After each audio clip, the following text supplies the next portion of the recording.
Okay, so good morning to all. Welcome to this fifth day of the ENTITLE Summer School.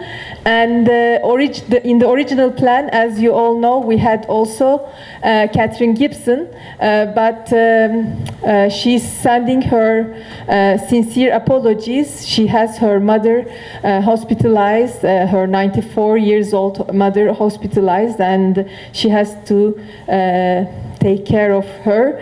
And so she also had to cancel her video conference, but luckily we have here two very good colleagues of mine, Ceren Özselçuk and Nükhet Sirman from the Department of Sociology here at Bogazici University. I was a student of Nükhet Sirman some 18 years ago, so I'm very and I'm very glad that we have them here with us, and I'm sure we will have a very good discussion. So the theme of the day is feminist perspective and transformative politics in Turkey. And what we will try to do is, so I will just tell you about the plan for the session. We will have Nükhet first presenting a bit her first paper, and then we will have a general discussion. This is why we have this like kind of organization with the chairs. And then she will also present the second paper of hers, and then another discussion, hopefully, we'll have. And then we'll have the coffee break. Then Ceren will be presenting basically what they have been doing with Catherine Gibson. So it is more like a research agenda based on Gibson's work, but also like kind of future research agenda. And then we will have the third paper and a discussion again with Nükhet Sirman. So let me first introduce you Ceren. Ceren is an assistant professor of sociology here at Bogazici University in Istanbul, and her research fields include post-Althusserian theories of political and political economy, psychoanalysis and subjectivity. She is a member of the editorial board of the journal Rethinking Marxism, where she has also worked as a managerial editor since 2012. And she is currently working together with Yahya Madra on a book manuscript titled Sexuating Class, a Psychoanalytical Critique of Political Economy. And Professor Nükhet Sirman,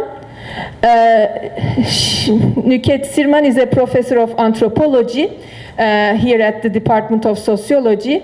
She has conducted research on family farms producing cotton in the west of Turkey, on the rise of the feminist movement in Turkey in the early 1980s, on the construction of gendered citizens at the turn of the 20th century, on honor crimes and suicides in Diyarbakır in 2007, and on building a life after forced migration in Mersin in 2010. And she has also been a feminist activist since 1980 and has edited and published in non-academic feminist journals such as Amagri, Feminist Politika, and Feminist Yaklaşımlar. She has also been part of the Women's Initiative for Peace since 2009, and since 2013 participated in monitoring the progress of the peace process in Turkey. So thanks for being with us today, and the floor is yours, Nükhet Hoca. Thank you very much, Lily. I think so, yes, because we have this video recording. Oh, okay. First of all, I would like to apologize for coming at this late time of the workshop, but this is the end of term, and I have many administrative duties. Therefore, I had to be, I had to go to meetings and, do horrible things. And I couldn't be here. I'm very, very sorry about this, because there were some very important discussions that I would have liked to be part of. So I apologize for this. Okay, so as Begüm said, I'm a feminist anthropologist and an activist, and in Turkey we have very interesting discussions about what it means to be an activist and what it means to be an academic. And I'm trying to sort of kind of bridge the two. Since 2009, I've been part of this Women's Initiative for Peace. There is one more person here. She's hiding behind somewhere there, Cansu, who's also part of the Women's Initiative for Peace. I thought there would be somebody else here from our group, but she's not here. We came together because in 2009, the Turkish state security forces began to take under custody numerous Kurdish women activists who had been working in Kurdish towns, and also in Istanbul, where there are lots of Kurdish immigrants, forced migrants actually, and where there is quite a lot of violence against women. And the women's movement of the Kurdish political movement is a very active, very important group. And they are kind of, they were at that time in 2009, they were semi-autonomous from the Kurdish movement. As of 2015, January, they're completely autonomous from the Kurdish political movement. But in terms of their ideology and in terms of their general perspectives, they are part of the movement, obviously. So these women were working to empower Kurdish women, and they were taken under custody. And that kind of sprang us into action, because many of us had been working with them, trying to deal with issues on honor and trying to sort of work on notions of crime against women, honor crimes, this type of thing. So we thought that this was a kind of action against the empowerment of Kurdish women. I mean, we didn't take it necessarily as simply a political act trying to stop the Kurdish movement, but we saw it as a way of trying to keep sort of Kurdish society in the state that it was. The Turkish state, or the Turkish sort of general ideology stance, defined the Kurds as backwards, barbarians, tribal kind of people, etc., etc. So we came together to say that this kind of action was an act of war, that acts of war were not simply done with weapons or with actual sort of firearms, but that there were other ways of fighting against a particular group of persons, a way of life, a way of being. And so we wanted to understand the parts, the bits about war that does not get talked about, the bits about war that have to do with life, culture, thought, emotions, affect, all these things. So we sent out a call to women from the general sort of opposition, leftist groups and sort of various opposition groups, and said we are having a forum in Diyarbakir, which is like the capital of the Kurdish regions, or this is how the Kurds think about it, and many women came. In fact, we ended up with a listserv of 400 people, and these people came from very different political perspectives, and they had very, very different definitions of feminism. Some would prefer to talk about a woman's movement rather than feminism, even. And one such group were the Kurdish women themselves. They too were against feminism, and they wanted to talk about a women's movement. And this was the case until 2013. In 2013, many important women from the Kurdish movement said, "We are feminists." This was the first time that I heard them say that they were feminists. Okay, so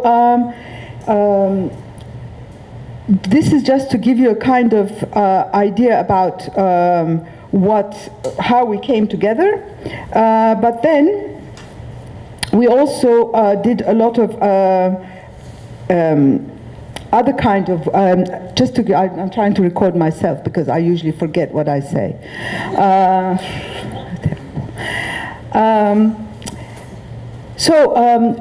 More or less until 2013, we were involved in trying to genderize war.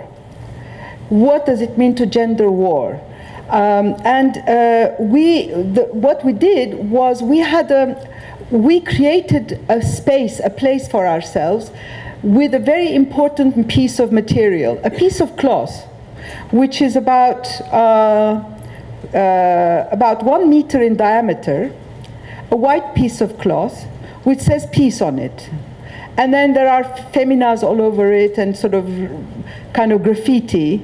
I mean, you have a picture of that piece of cloth in the report that I have sent you. You have a photograph of it. You know what it looks like. We would put it on the ground and we would position ourselves around it, and we'd say, this is our peace point. So, and we would talk about what war does to women, that we wanted to, this is it, yes. We wanted to put an end to war, and we were saying that our motto was, we are insistent on peace. Barış için ısrarcıyız. So, and then we would react to events that took place by putting together press releases, holding press conferences, trying to. A group of us went to a high plateau on the Iranian-Turkish Kurdish border in the province of Hakkari to try and stop sort of insurgents coming from either, from the south to the north or from the north to the south. We spent a night there, a vigil. You have a photograph of that in the report as well. And we also held a vigil in Taksim Square. At that time, Taksim Square was not closed to political protests. And so we did all, we tried, but I mean, the whole thing was that we weren't very, very visible in spite of all this.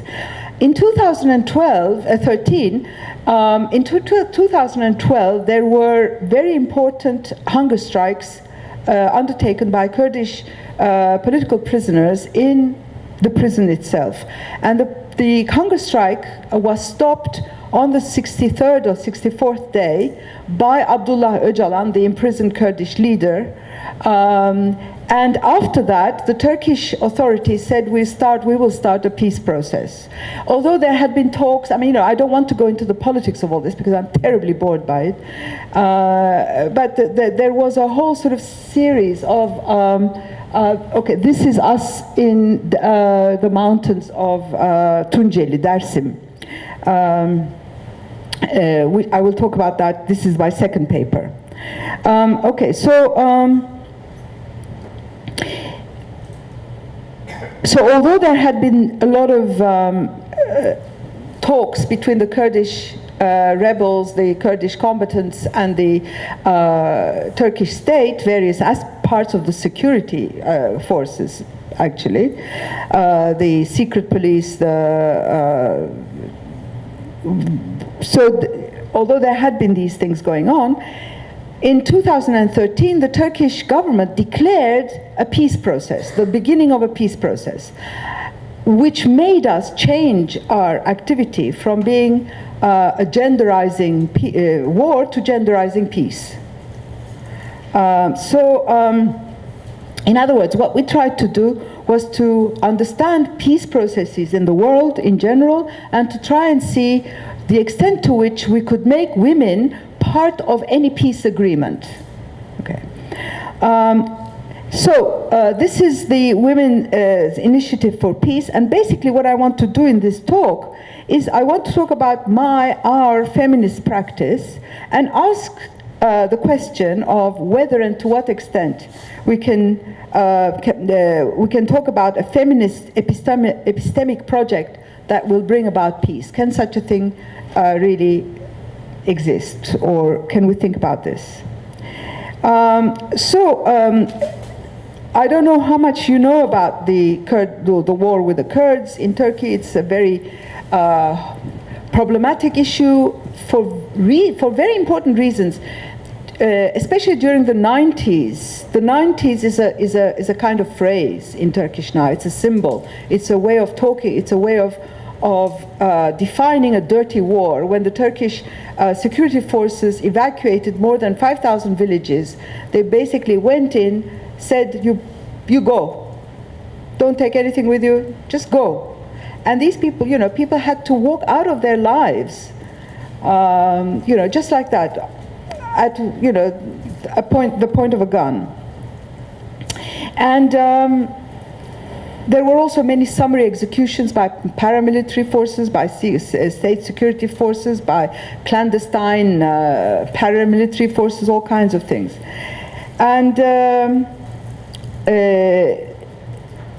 these events were not in any way explained or reported to the Turkish public. I mean, the Turkish public knew, what the Turkish public knew was that there was a group of terrorists, as they were called, who were trying to divide the nation and who were fighting against the good Turkish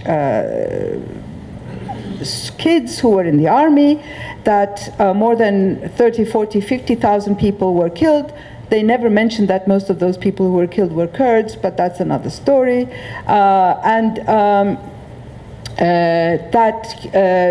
We were dealing with a group of baby killers. I mean, this is how they called the leader of the Kurdish political movement. Not that they didn't do atrocities. I'm not saying that they weren't involved in atrocities at all. I mean, that's another question. So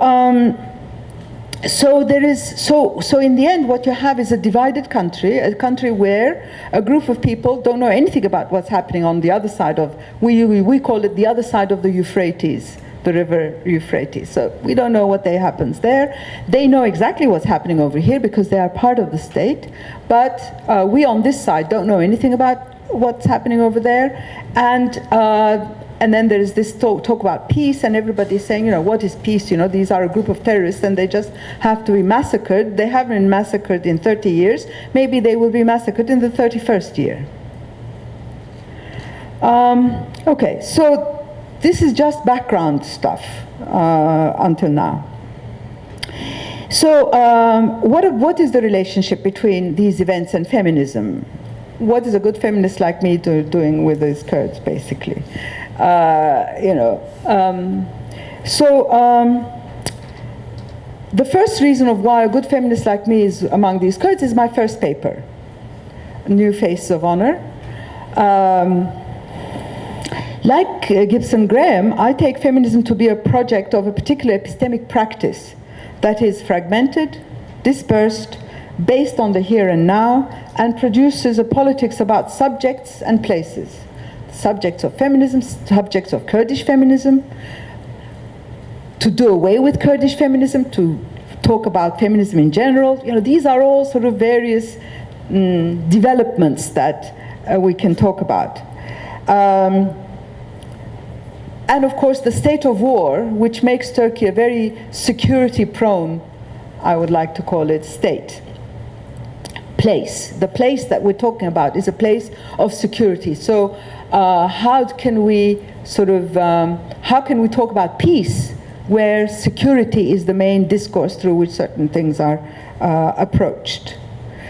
So the first paper, New Face of Honor, is a piece about the constructive aspects of feminism. I take their honor to be a doing rather than an essential aspect of a particular culture. It's a doing. Some people can do honor when it suits them, because I also try to say that it is something that is done at a particular time and at a particular place with a view towards creating hierarchy, with a view towards creating power. In other words, it's an action of power. To do honor, to say to someone what you have done is dishonorable, is to say, I am the person who can tell what is honor and what is not honor. I am the space of power, and you are my object here. So what I tried to show in that paper, by looking at the ways in which the Turkish legal apparatus, customary law, and crimes, I try to understand how this kind of definition is a way of using women as a way of creating an us and them distinction between Kurds and Turks. And that's how I got into this whole business. I mean, that was the whole point. From this notion of, why does the Turkish law want to make a distinction between crimes of honor and customary crimes? When in Sweden, for example, or in Britain, honor crimes was something that, was a blanket term. Why did the Turkish state want to create such a distinction? And what it turns out to be is that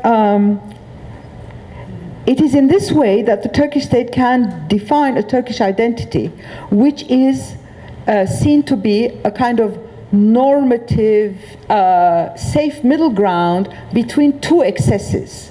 The excesses of Europe, which has too little family, and the excesses of the Kurds, which have too much family. Okay, so a just measure of familism is another name I could give to that project. So in the construction of a modern Turkish identity, you find that the Kurds and the Europeans are necessary to the construction of this identity. And in this article, what I tried to do is to put this too much family, too little individuality sort of construct under erasure, which is a term that I take from Derrida. And I want to take this representation of tradition as too much family and too little individuality, to put that under erasure, to displace it from its central signifying position, and to relativize it, and thereby undermine it as an explanatory concept. So this is the aim of the paper. So it's just a small sort of kind of piece, as you saw it. So there is no essence to these. So I want to undermine this notion of honor as an explanatory concept, which is something which the Western media uses, and whatever, and the Turkish state also uses. Finally, the paper also tries to show how any institution, any practice, any meaning-producing totality is made up of a multitude. In other words, there is no essence to Turkish identity, there is no essence to honor, there is no essence to family, there is no essence to honor, any of these things. The law of kinship, which is honor, which you can take honor to be, is incorporated into the law of the Republic by talking about, for example, unjust provocation. Using the concept of unjust provocation, men who perpetrate violence against women are given very light sentences, and feminists in Turkey have been fighting against this for a long time now. Thus what is happening is that the notion of honor, which is something that comes from the kinship, from what I call the law of kinship, okay, the concept of honor is reincorporated, redefined to fit a kind of modernist individualist frame, and to give it a particular place in the laws of the modern Turkish state, so that men are they are people who are understood. They are excused, ultimately excused for being violent towards women. And all of this is used to produce a singular national, modern national identity. Whereas what I'm trying to show is how all this is a kind of multitude of different traditions, different discourses, different laws, etc., etc. So, like life itself, in other words, nothing is pure. There's a balance between different discourses, practices, and habituses. So this is what I want to speak to my first paper, and I would like to hear your comments.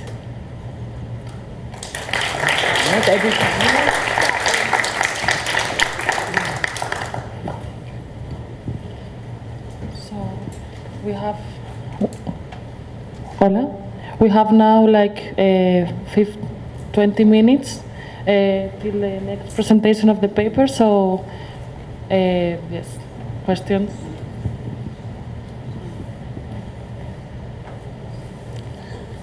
Hi, I was just wondering if you can open it a little bit in your last sentence, if you can comment a little bit on what you mean by, people are given light sentences for honor crimes, of course, I mean, where they shouldn't have, but how it is used to create a national identity. Thank you.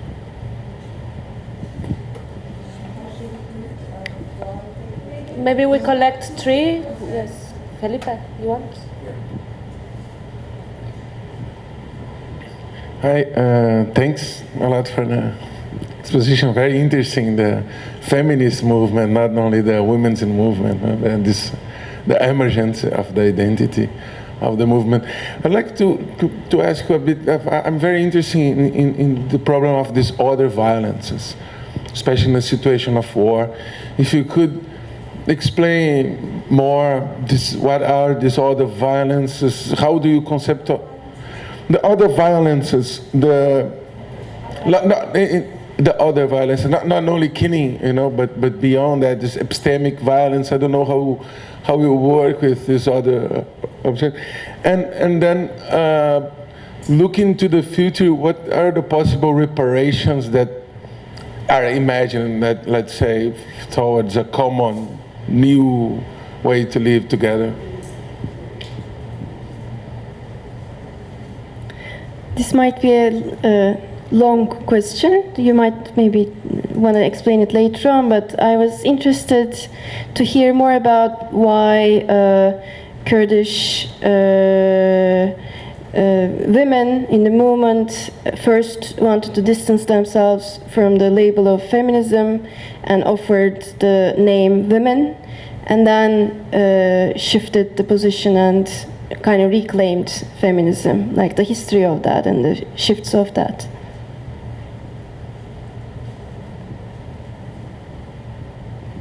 Yeah. Okay. National identity and light sentences. That's a good question. I mean, all of them are good questions. The thing is that in Europe, Turks are understood to be part of this kind of barbarian past, or barbarian sort of Muslim barbarian sort of non-civilized horde that has, forced the gates of Vienna. Now, so what the response to this is, and this is what the paper tries to explain, is if we have honor crimes in Turkey, that is not because we have too much family, that we don't have enough individuality, but because like you have your crimes of passion, we too can be motivated by a kind of loss of reason at a small moment when we see that our women, and here you see the past, and the notion of our women is not peculiar to Turkey. I mean, you have crimes of passion all over. I mean, crimes of passion is something which is, for example, recognized in English law, as far as I know.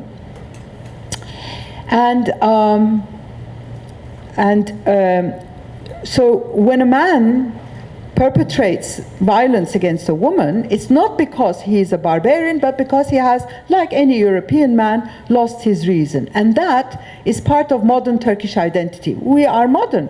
We are even better than Europeans because we have a just measure of the family, whereas you have lost it all. All your daughters are pregnant at the age of 15. You know, I mean, everybody is on drugs, and you know. So I mean, this is the representation that the state puts forward, and the Turkish that's why light sentences on men end up by being a way of saying that, you know, we are modern. Does that make sense? I mean, I know it doesn't make sense ultimately, but you know.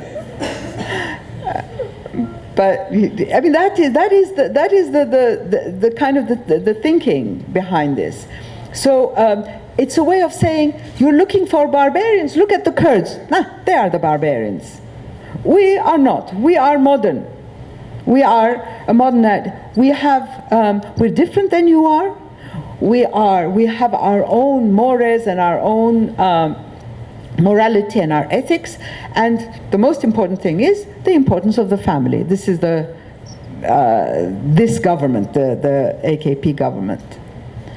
But the less religious people also shared this notion to a much lighter extent. So it is not necessarily simply the AKP.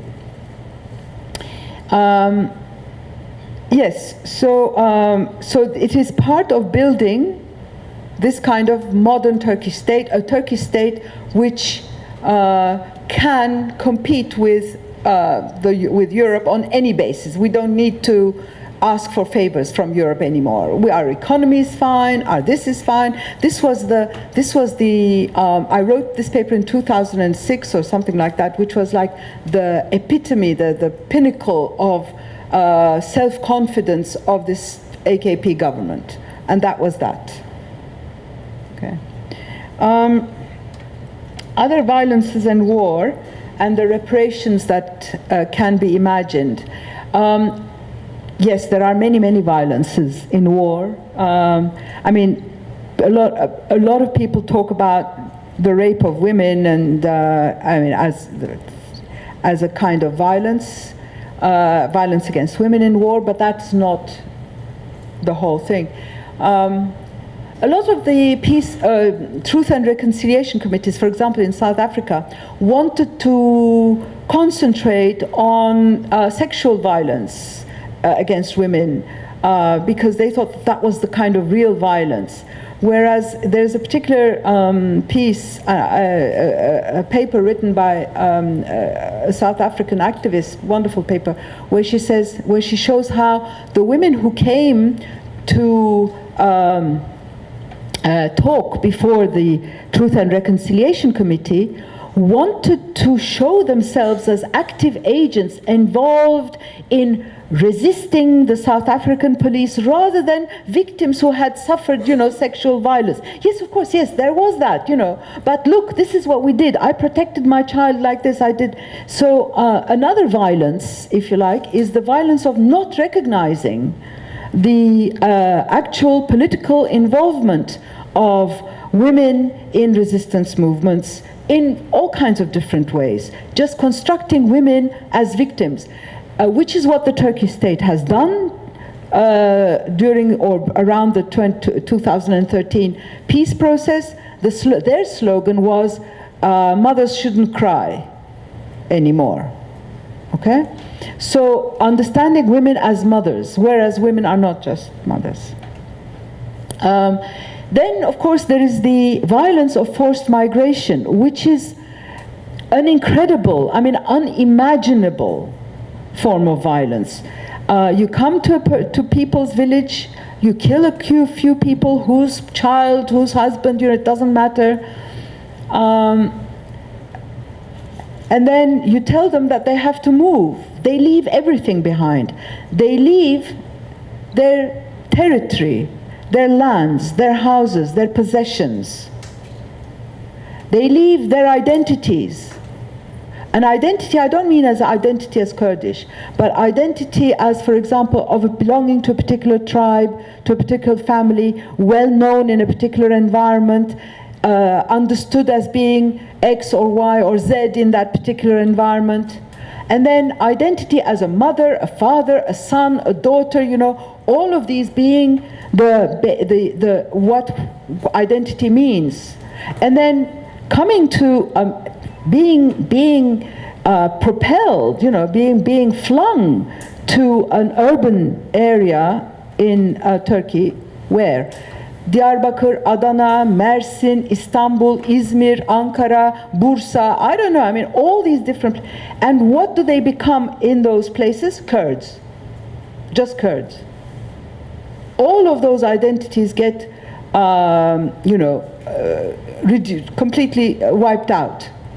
And then they leave all kinds of knowledge behind. How do you put together a life, You herd animals, you graze, you cultivate land. All of this knowledge becomes completely, unnecessary, unimportant. And then language. A lot of these people didn't even speak Turkish, so you become even dumb and deaf, stupid. And then women would hang clothes. This is something that I saw actually, They would hang clothes on their balconies, and somebody would say, look at them, they don't know how to hang, we don't hang clothes like this, So even something like doing the washing becomes something that you have to learn again. No skill remains, nothing. So what does it mean to build a life from scratch?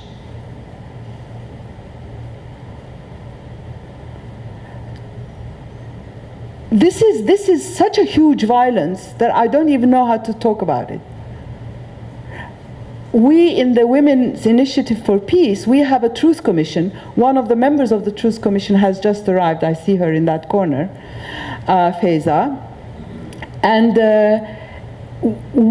Cansu is also in that commission. What we're trying to do is we're trying to put together a kind of very simple kind of list of all these violences, which is more or less impossible. We have a truth commission to ourselves, in other words, and your reparations. How are reparations imagined? Imagined by who?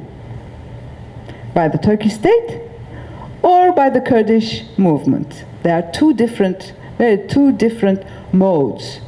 The Kurdish movement, I will talk about that a little bit more. The Kurdish movement is talking about a rebuilding of life, total rebuilding of life. The Turkish state is talking about a kind of reparations policy. If you can go back to your village, if the state paramilitary groups have not occupied it. Mm-hmm. And you can claim a form of reparation from the state if your fields have been burned, but you have to document it, and it's a whole process. And many people, there are so many caveats in the way the law has been promulgated that many people end up by not being able to receive anything. Other forms of reparation. A lot of the acts that were committed against the Kurds during the 90s were illegal acts. They were illegal even by the standards of the Turkish law of exception, because the Kurdish regions in the 90s were under a state law of exception. Nedir onun şeyi? Olağanüstü halin. Nedir? Onun Yok ya. It's not. There's another word for it, but I forgot. Whatever. O halden bahsediyorum yani. So even though the laws were much more stringent under these emergency, the state of emergency, but even under these laws, these acts were illegal. And although since 2013 we have been talking about bringing some sort of justice to political crimes committed by the Turkish armed forces, none of these, in fact, deal with acts committed against Kurds. There are two very important cases that are going on now, one in Izmir and the other one in Diyarbakir, on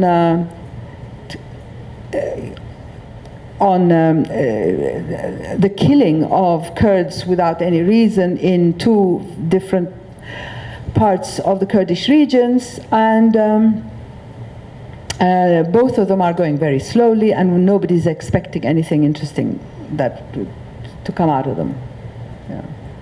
One is Lice, the other one is Şırnak, Cizre, for those of you who know.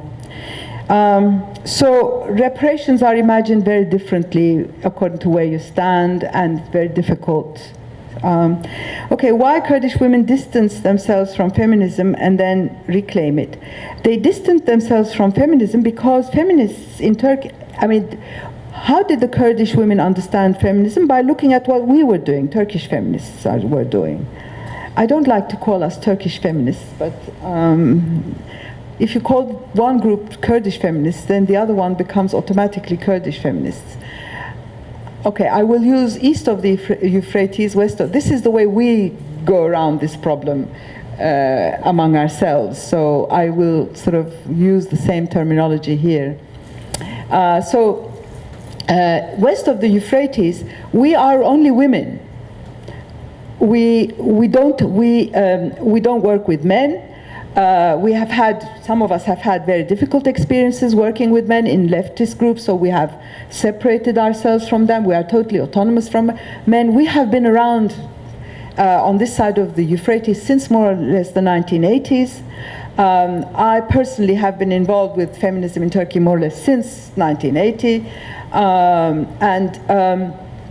We are small groups. We don't take power as a kind of totality over there that we need to confront. We work in small groups. We did a lot of consciousness raising at the beginning. Now it's much less. So we have a certain way of doing things. Okay, the Kurdish women east of the Euphrates, women work with men. I mean, there are women guerrillas as much as there are men guerrillas. Women who fight, so they do not want to separate themselves from men at all. They share very much the same ideology. They take, at least until recently, and I will talk about that later, they take on the Turkish state. I mean, they have a power project. They had a power project, which was the construction of an independent Kurdish state. This project was kind of revised after 1999, even before, but in 1999, the leader of the Kurdish movement, Öcalan, was apprehended in Kenya and taken under custody. So they distant themselves from feminism, and they say I don't know if that's enough. Okay, when did they reclaim it? They reclaimed it by criticizing us, that they were the real feminists and not we. And they did this through this concept of genealogy, which I talk in my third paper. See, so it's an interesting way of reclaiming feminism. It's a way of creating another feminism. And I talk about the problems that we, west of the Euphrates, have with this kind of feminism at the end of my paper, so I won't go over it. If you agree, we can go on with the second paper, and maybe the questions you have now can sum up to the end. It's okay for you?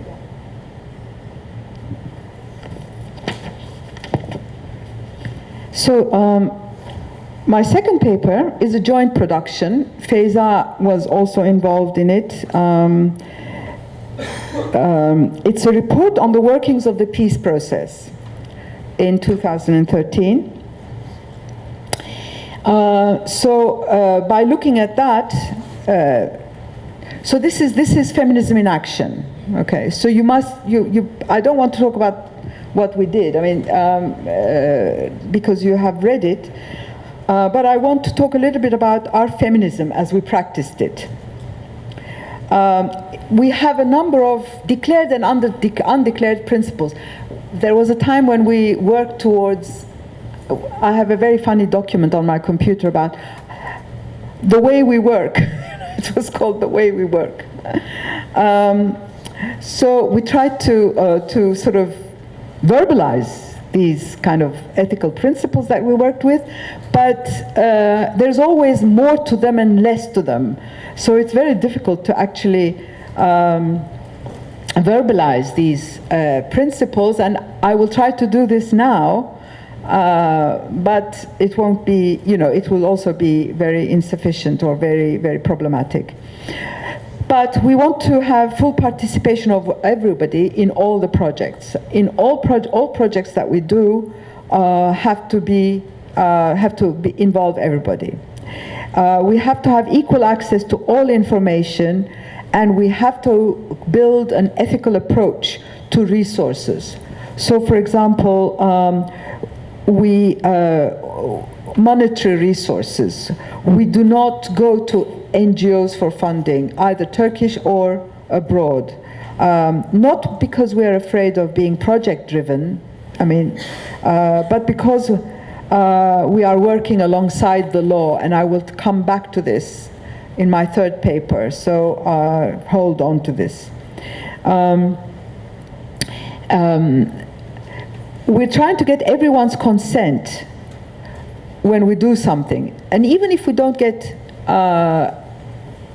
a consent, we want to get everyone's go-ahead, which is, I don't know if other feminist groups also have this, it's yol vermek in Turkish.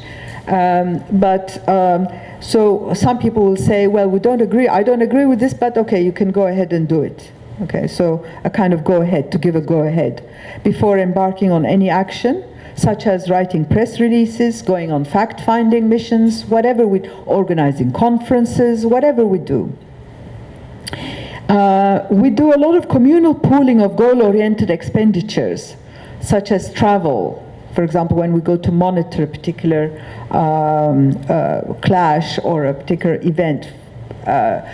When we hear, for example, that there's a clash between the Turkish armed forces and usually the Kurdish civilian population, but that's also a very difficult thing to talk about. When do the Kurds stop being fighters and when do they become civilians? I mean, that, a guerrilla war is a guerrilla war, after all.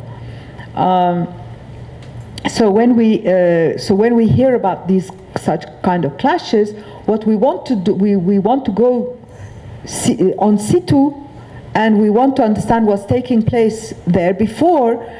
Because the Turkish press will immediately jump in and produce ideological reports, or reports that, are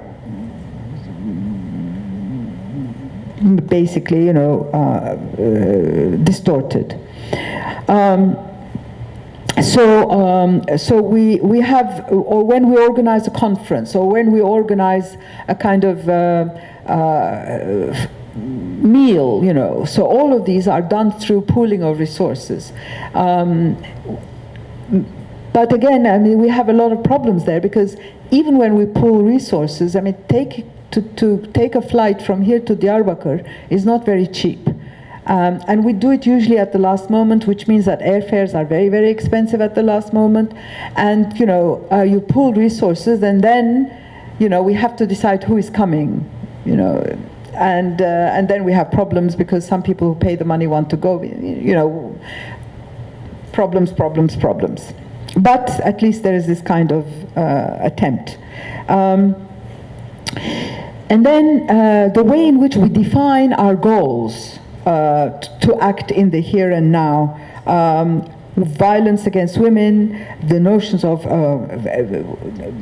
whatever is in the economy that works against women, the political parties, notions of housework. These are all various issue-based organizations that exist within the feminist movement, and ours is a peace group. So most women in all these other groups, in groups that deal with violence against women or with housework or with political parties or with the economy, all of them work more or less in this way, and they try to define their goals in a kind of communal way.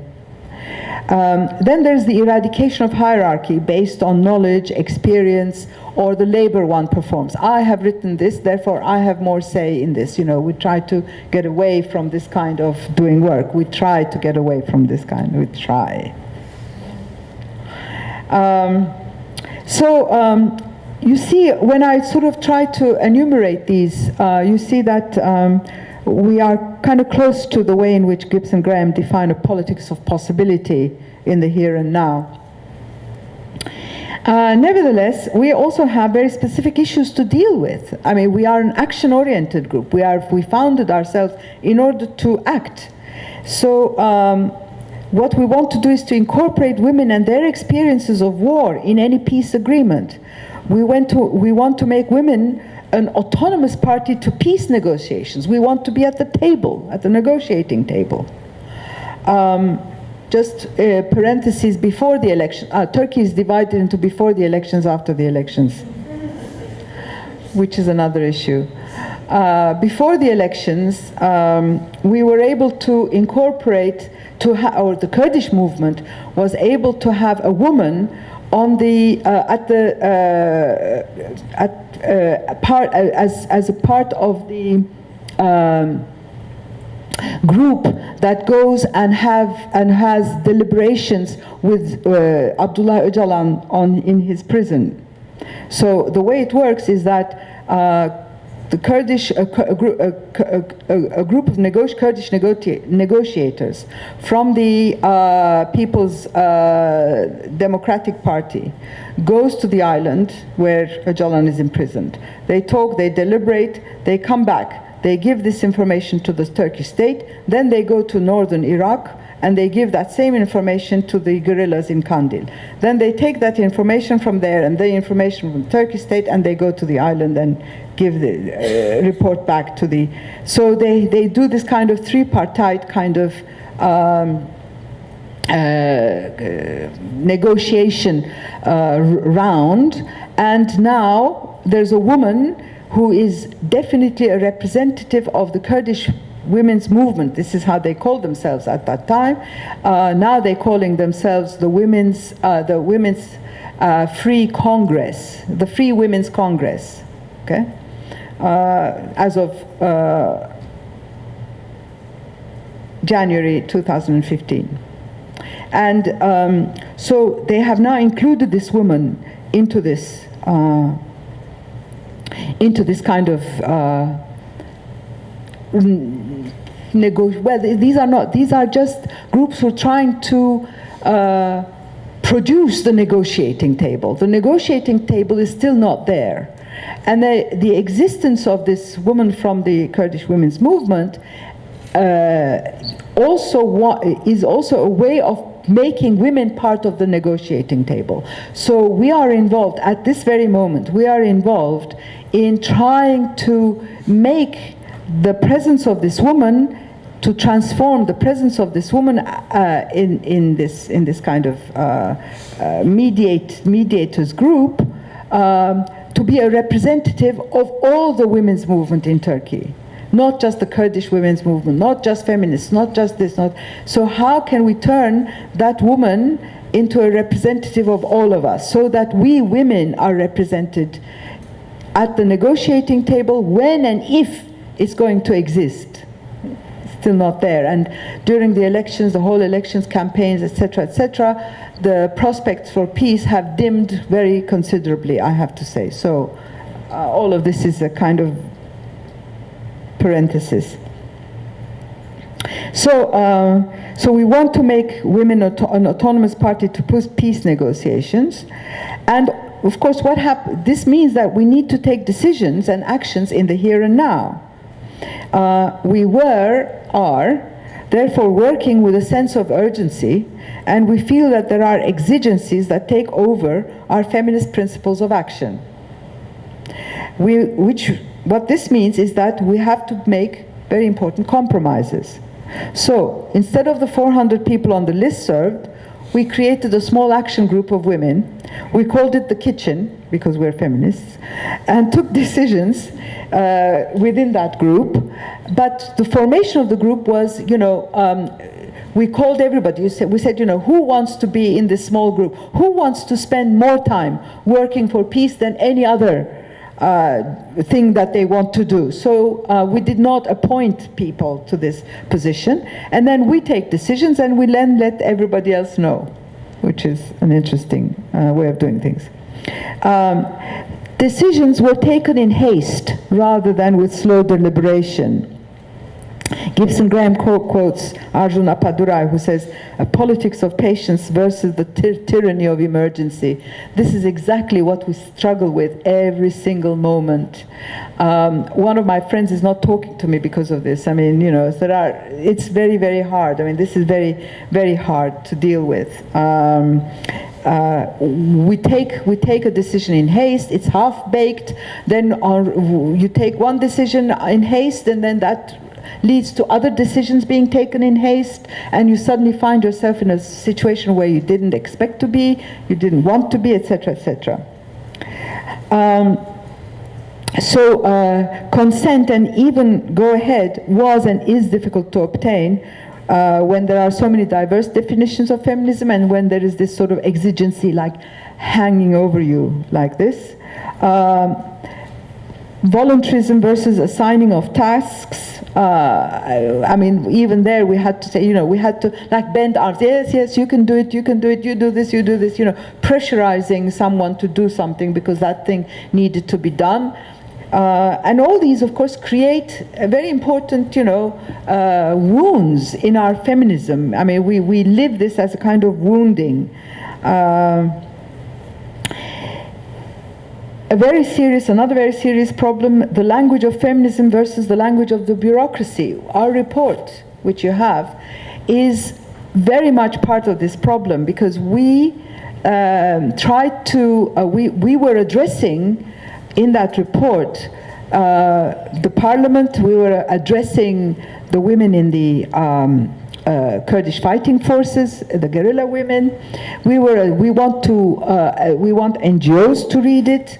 We want people who are outside Turkey to read it so that they can understand what's going on.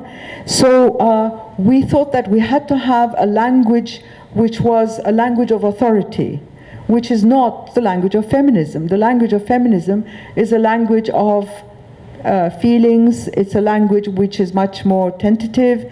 It's a language which does not assert itself in this way. Or at least this is the way some of us define the language of feminism. Let's put it that way. I did not agree like you. So the report, in that sense, if you look at the language of the report, it's a compromise between, those different languages. And it's distributed. So please, I sent that report by, intentionally disseminated as much as possible wherever you go, wherever you are, and let everybody read it. It's important for us to see this, for this to go to as wide an audience as possible. And then, of course, there's the academic versus the activist language, which had to be kept in balance. For example, we did a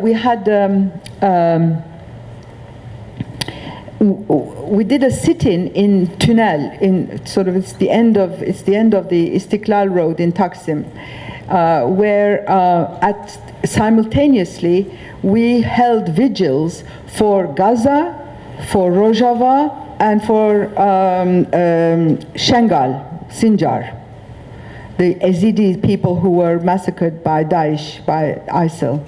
Okay, so we held a vigil for all these three situations where women were involved in war, and this vigil was done simultaneously in 20 provinces in Turkey, and we were able to link via Skype to all of them and have these conversations. You are here, we are here, you know. So it was a way of bringing up, or a way of making visible the plight of women, and not different. And sort of one of the things was that in Turkey, in the west of the Euphrates, the Middle East is far away. In the east of the Euphrates, the Middle East is there. It is the Middle East. So what we were trying to do is to bring the Middle East to the west of the Euphrates as well. And we had many disagreements, you know. I mean, this is an academic thing, you know. This is people like me talking. And then activists were saying, you know, why are we doing this? So there were, whenever we made a decision about doing something, we always had these distinctions with these kind of arguments. But we never did anything without arguing, without, you know, whatever our haste. We never did something which everybody didn't agree upon. Everybody in the kitchen didn't agree upon, at any rate. I mean, I have to say this. I don't know, Feyza will maybe say something about this. So, although, for example, we said we were autonomous from the state, that we weren't going to demand anything from the state, that we would address the people, our efforts to have women incorporated in the peace process, the report we wrote, necessarily addresses positions of power. So, but even there, we try to address only women, the women, whether they are the women of the parliament or whether they are women of the guerrillas. So Feyza was in one of the committees that went to talk to women in the parliament. I was in one of the in the group that went to talk to the women guerrillas. So even there, we tried to sort of talk to the women of the fighting parties.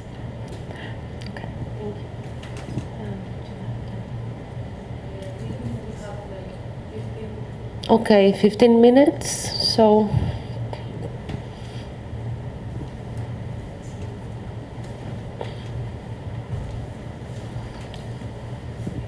Thank you very much for an extremely interesting and engaging discussion. You said, I'm kind of linking the two presentations a bit. You said, and I fully agree with you, you criticized the kind of rhetoric from the Turkish state and saying, if I tell you you're doing something dishonorable, which they do, then that puts me in the position of power, defines honor, and you as dishonorable. And I fully agree with you, and I would criticize it too. If you tell me you're doing something that is anti-feminist, does that put you in a position of power? I think it does. And what's wrong with that? In short, I think what you're grappling with, and I'm grappling with, and I think everybody's grappling with, this politics of patience versus the tyranny of emergency. Why is it so difficult for women, and we're all struggling, I'm struggling, to get over and beyond that and just accept that when there is an emergency, or which is actually in the everyday,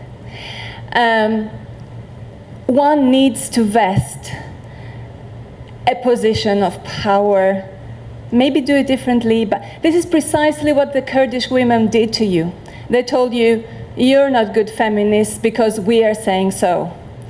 And they, by doing so, they put themselves in a position of power vis-a-vis yourselves. And you kind of couldn't criticize them the same way as you did to the Turkish state, because they were, you know, comrade souls, etc. But isn't that the only way one can actually do something in the face of emergency? I'll give you a very much more mundane, but every day, and I'm sure each one of us can give us examples of a personal kind of anecdote that I'm editing a journal. And we all know when we receive reviews from articles we submitted, we are horrified, and they're usually horrible, okay? So one of the first things I tried to do is to redraft all the letters I send out to rejected authors so that they are nice, yeah? that was a feminist, that was a woman in me. So I spent weeks redrafting everything. I spent crafting every letter. You know what the result was? 50%, 50% of the rejected authors were getting back to me saying, oh, maybe you should reconsider. You rejected me. Why did you reject me? So the moment, it was a year after I was editor, the moment I'd redrafted the letters, I suddenly get a flood of people questioning my authority. It's because people have learned to only listen to you if you speak the language of authority, and this is the difficulty. Otherwise, you're just not heard. And then we're criticized, we speak the language of authority. And yet you're not a good feminist. So grappling with this, I know I heard you say you're grappling with this, but I think it's very important to bring this to the everyday. It's not just in war situations. It's in the everyday, and that's where the battle is fought.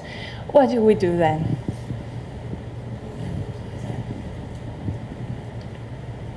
Anyone else?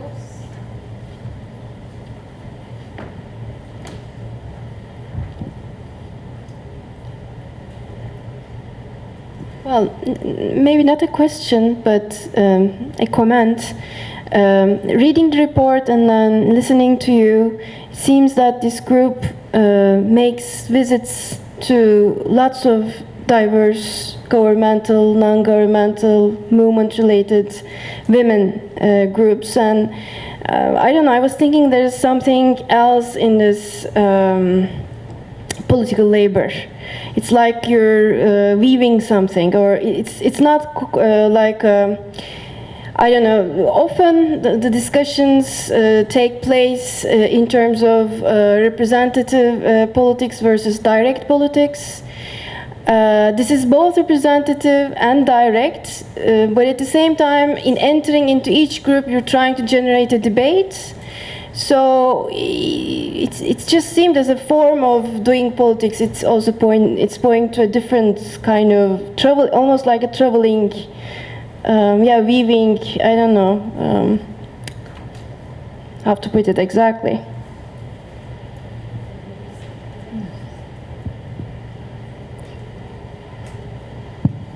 Just one simple question, but it had a great repercussion. I've asked that to the Kurdish leader that was here, and so it's about the image of women carrying weapons, because we know that that's a form of how the domination, male domination, like, it was produced in different society, like having access to weapons. How it was perceived by the feminist movement, these fantastic images.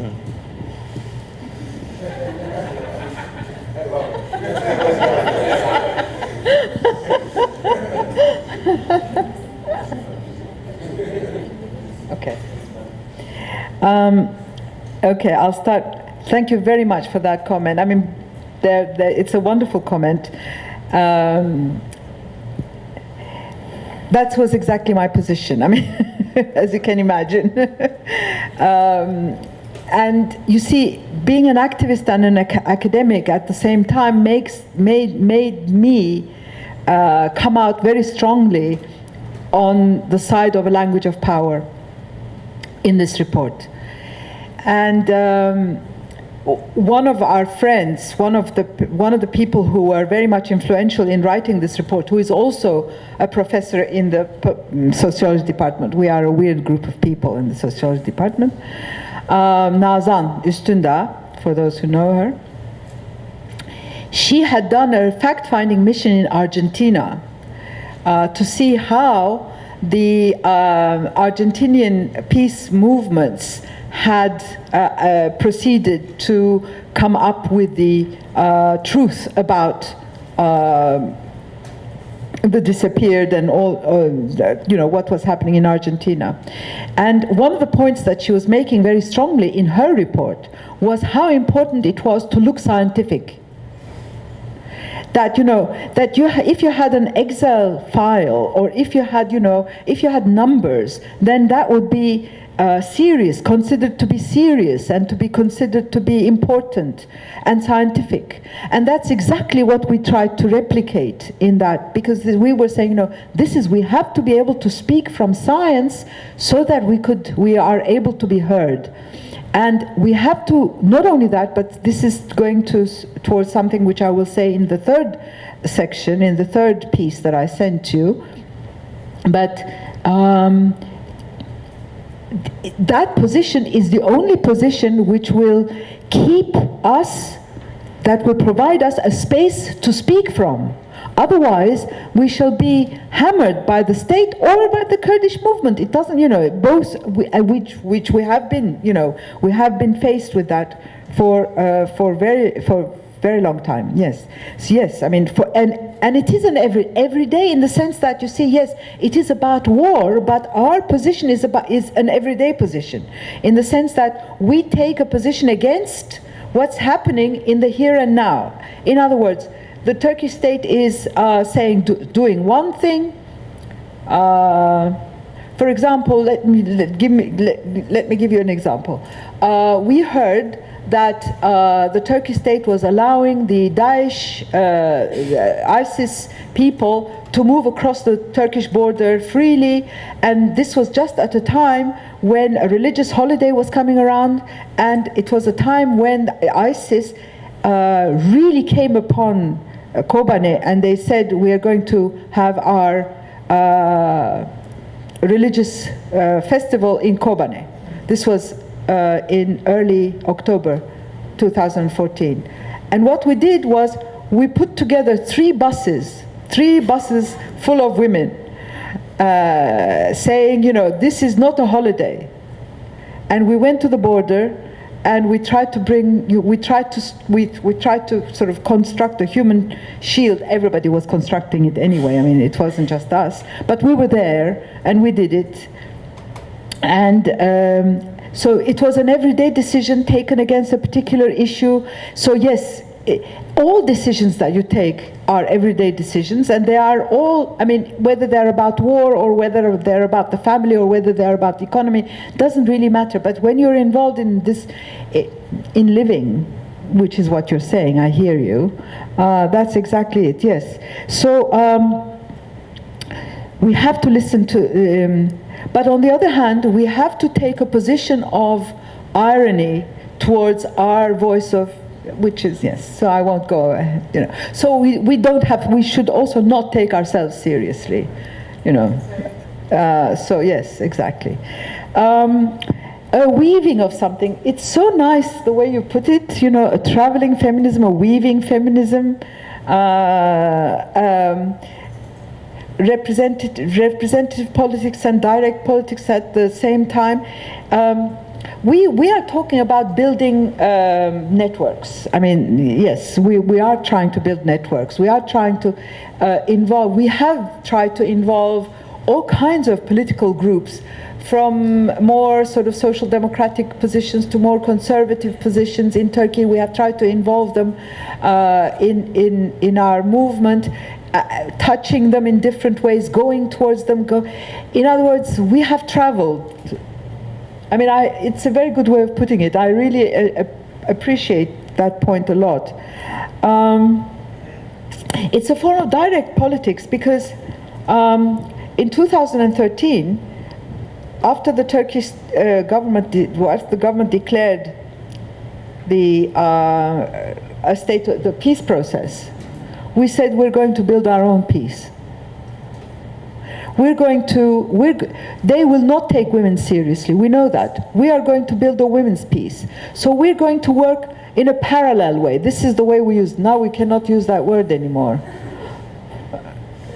People will not understand, non-Turkish people will not understand this particular reference, but the Turkish government has created this kind of parallel government within itself, kind of monster that it's fighting against.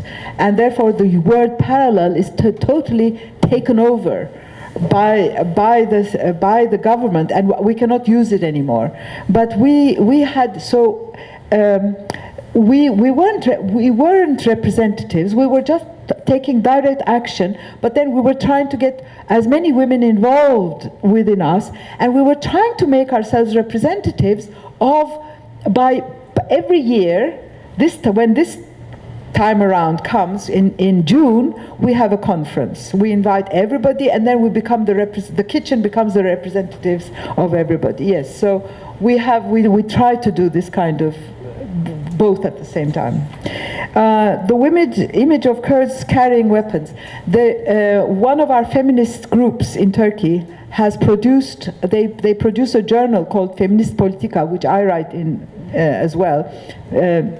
It's a whole issue devoted to the image of, not the image, but the presence of women in a fighting army. It's a very controversial issue.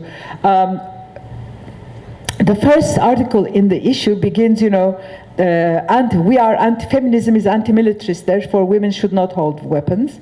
Then there is the middle position, which is me, as you can imagine, which says, yes, sometimes anti-militarism is not a good term, this kind of dithering position. And then there is the final position, which, as you can imagine, is Nazan's, and she says, a weapon suits well a woman's hand. So, I mean, there are all these. But I want to give you one little story about this. In July 2014, ISIS attacked Kobani for the first time, and then it attacked again in October. But when it attacked Kobani at the first time, we went to the border again to kind of monitor. And then this was also the time when 2 kids from a town in a place called Lice had been killed by state security forces because they were protesting against the building of a dam and the building of security outposts of the Turkish army. They were killed by security forces, and so we went to see, again, to monitor, to talk about what had happened, etc. And when we were there, one of the people said, we have a cemetery of guerrillas. Do you want to go and see it? In the mountains, the guerrillas built a cemetery. I mean, there are lots of guerrillas who have been killed in those areas, so they have their own cemeteries. And those cemeteries become a kind of claim to space. I mean, there's a whole discussion about those cemeteries that can take place. Of course, it's against the Turkish state. I mean, there's a whole... So we went to see the cemetery, and when we were in the cemetery, 2 women guerrillas actually came to visit the cemetery. And as we were talking to them, a peasant woman came with her, and she said she was suffering violence from her husband. And the guerrilla woman turned towards her and she said, look, if your husband raises his hand against you, you hit back. But you hit back not just as a reflex. Let your strike be a deliberate action, an action that you are totally sort of behind.